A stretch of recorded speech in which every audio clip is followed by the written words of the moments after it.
Bonsoir. Bonsoir. Récemment, j'ai sorti cette vidéo, et comme ça m'a bien plu, je me suis dit que j'allais en faire une deuxième. Osef. Alors encore une fois, je vais spoiler tous les films dont je vais parler, donc si vous les avez pas vus, je vous conseille de suivre les timecodes en description, ou sinon, tout simplement d'aller les regarder, parce qu'ils valent vraiment le coup. Comme par exemple le numéro 1, Le combat dans la cuisine de The Raid 2. Alors du coup, je pense qu'il y a pas beaucoup de gens qui connaissent ces films, donc je vais faire une petite présentation. The Raid est un film d'action indonésien sorti en 2011. Le scénario est assez simple, un groupe d'intervention de la police est envoyé dans un immeuble pour arrêter un baron de la drogue, mais ils vont rencontrer une résistance beaucoup plus forte que celle à laquelle ils s'attendaient, et du coup c'est eux qui vont se retrouver traqués. Le film ayant eu un énorme succès, Gareth Evans, son réalisateur, s'est alors penché sur une suite où il s'est donné beaucoup plus de moyens que dans le premier. L'histoire est plus complexe, il y a plus de personnages, plus de décors et surtout plus d'enjeux. Dans celui-là, le héros est obligé d'infiltrer la mafia indonésienne, et au fur et à mesure du film, les choses vont légèrement se corser. Ce qui nous amène à la fin du film, et à cette fameuse scène de combat dans une cuisine, qu'encore aujourd'hui je considère comme la plus impressionnante que j'ai jamais vue. La chorégraphie est incroyable, c'est super bien réalisé, les acteurs donnent tout ce qu'ils ont, mais ce qui fait toute la saveur de la scène, c'est aussi le moment du film où elle intervient. Pour vraiment comprendre ça, faudrait avoir vu le film, mais en gros le héros, il en peut plus, et il vient affronter toute la tête de l'organisation pour pouvoir enfin en finir. Et pour ça, un peu comme dans un jeu, il va affronter tous les assassins qu'on a vus depuis le début du film jusqu'au dernier, celui-là, qui est donc l'obstacle final entre lui et le chef de l'organisation, l'obstacle final entre lui et sa délivrance. Et c'est ce qu'on comprend avec ce plan, après qu'il l'a tué, où on devine pas vraiment de la rage ou de la colère, mais surtout un épuisement total. Quand on n'a pas vu le film, on le distingue pas forcément, mais quand on a assisté aux 2 heures qui l'ont précédé, ce plan est lourd de sens.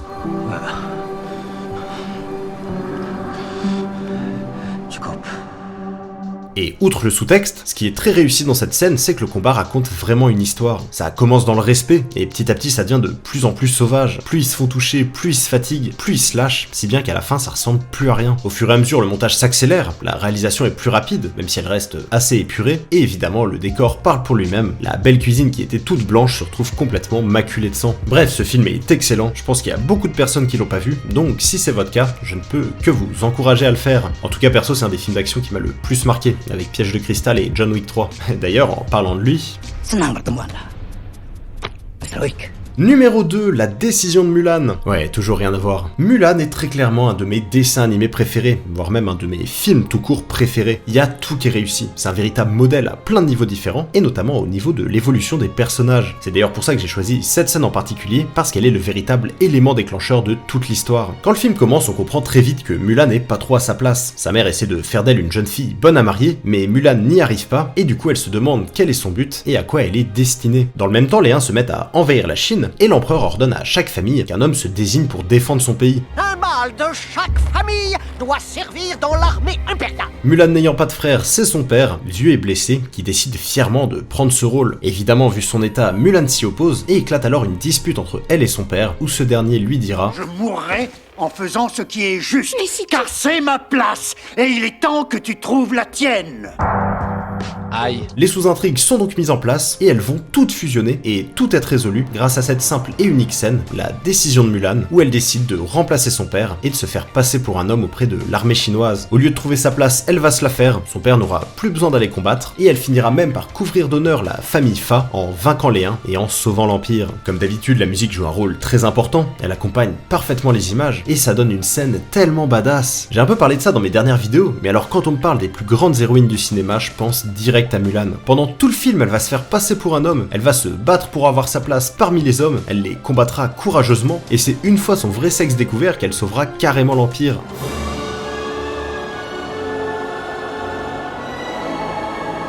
Et à aucun moment on n'aura droit à une vieille morale à 2 balles qui gâchera toute la subtilité du message. Et quand on fait un film pour les bonnes raisons, on n'a pas besoin de ça. Et en plus, dites-vous que c'est un dessin animé. C'est pour ça qu'il faut jamais se dire « Oh, c'est un peu nul, mais bon, c'est un film pour les enfants. » Non.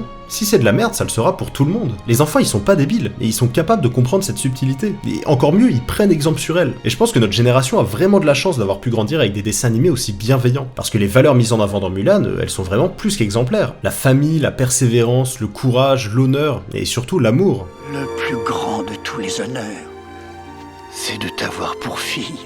Bref, Mulan est un dessin animé excellent, et si vous avez des enfants, je vous conseille vraiment de les faire grandir avec ce genre de film, ou Cannibal Holocaust. Et enfin, numéro 3, le dîner de famille, la conclusion de Sicario. Alors si vous connaissez pas, Sicario est un film américain réalisé par Denis Villeneuve, qui parle grosso modo de la guerre entre la police et les cartels mexicains. Comme vous pouvez vous en douter, il est extrêmement violent, et la scène dont je vais vous parler n'y fait pas exception. Pour ce qui est de l'histoire, on suit Kate, un agent du FBI qui rejoint une équipe spéciale, dirigée par 2 personnes, Matt, un agent de la CIA, et le mystérieux Alejandro, dont on ne sait quasiment rien. Leur mission, c'est de combattre les cartels, mais Kate, qui est encore jeune et idéaliste, rencontre des gros problèmes d'éthique quant aux moyens employés par ses supérieurs. Et c'est un peu là que repose toute la violence du film.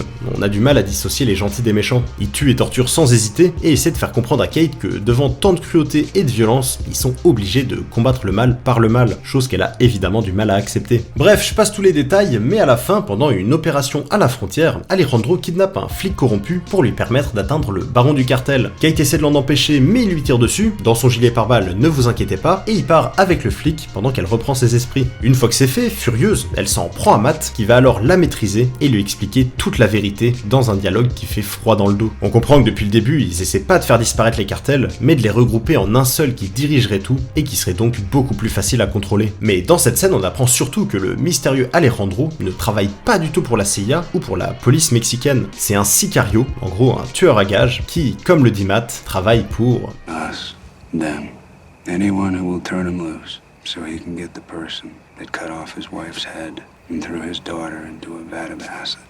Voilà. Du coup, on en revient à Alejandro, qui arrive à s'infiltrer dans la Villa d'Alarcón, qui est donc le baron du cartel, mais surtout le commanditaire des meurtres de sa femme et de sa fille. Alors que ce dernier est tranquillement en train de dîner dehors avec sa famille, Alejandro va venir s'installer auprès d'eux, et la scène qui suit sera d'une violence glaçante. Une fois avec eux, ils échangent quelques mots, Alarcón demande à ne pas être tué devant ses enfants, et du coup... Ahora vas a conocer a Dios.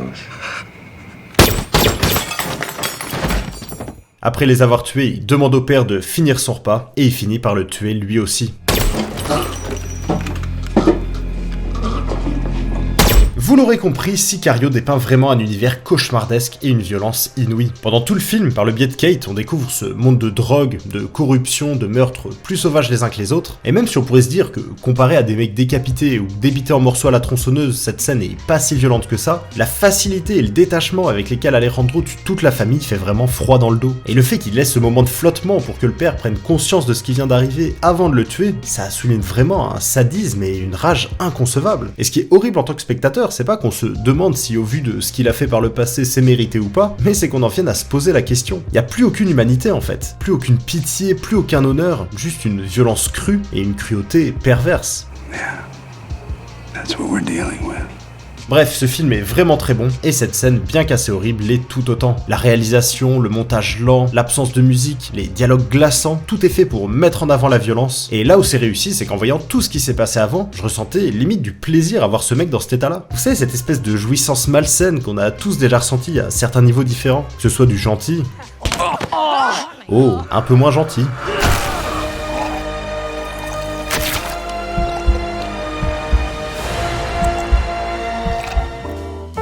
Ça fait beaucoup là, non? Bref, sur ce, je vous dis au revoir, et à bientôt.